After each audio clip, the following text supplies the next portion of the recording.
بڑی خوبصورت حدیث ہے، سنیے گا۔ حضرت ابو سعید خدری رضی اللہ تعالیٰ عنہ حدیث کے راوی ہیں، بخاری میں موجود ہے۔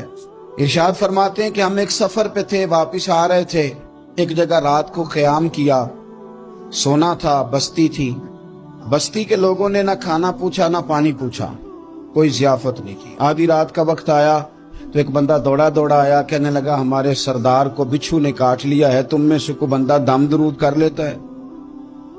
تو ایک صحابی کہنے لگے کر تو لیتے ہیں، پر تم نے چونکہ ہمیں کھانا پانی تک نہیں پوچھا، تم اگر دم کراؤ گے تو مفت نہیں کریں گے۔ بخاری پڑھ رہا ہوں، پیسے لگیں گے۔ کتنے پیسے؟ بکریوں کا ایک ریوڑ پورا۔ شارحین نے لکھا 40 بکریاں۔ کنے دما دیاں؟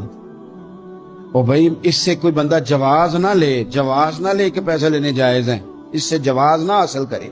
آپ بات کو سمجھیں، پس منظر کیا ہے؟ پانی تک نہیں تم نے پوچھا۔ کچھ لوگوں کا علاج ہوتا ہے، انہوں نے کہا پیسے لیں گے دم کر دیں گے۔ صحابی نے کہا، حضرت ابو سعید خدری رضی اللہ تعالیٰ عنہ فرماتے ہیں وہ چونکہ تنگ تھے، پچھو کاٹ کے، اور سردار کو کہا چل تو صحیح نا۔ وہ صحابی گئے، سورہ فاتحہ پڑھ کے دم کیا، اور حدیث بخاری سے میں آپ کو دکھاؤں گا۔ لوگ کہتے ہیں دم کدھر سے آ گیا؟ بخاری پڑھ رہا ہوں، صحیح بخاری۔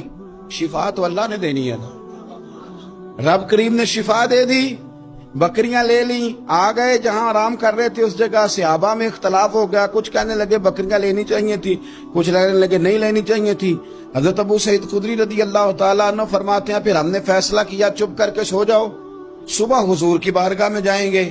اگر کریم نے کہا لینی چاہیے تھی پھر تو موج بن گئی، اور اگر کہا نہیں لینی چاہیے تھی تو بکریاں ہانک کے واپس کر جائیں گے۔ مسئلہ کیا ہے؟ کہتے ہیں صبح گئے حضور کی بارگاہ میں، جا کے مسئلہ عرض کیا، یا رسول اللہ انہوں نے بھی پانی کوئی نہیں پوچھا تھا، ہم نے بھی کہا دم کریں گے تو پیسے لیں گے، تو ہم نے یہ بکریاں لی ہیں۔ شارحین لکھتے ہیں 40 تھی شاید۔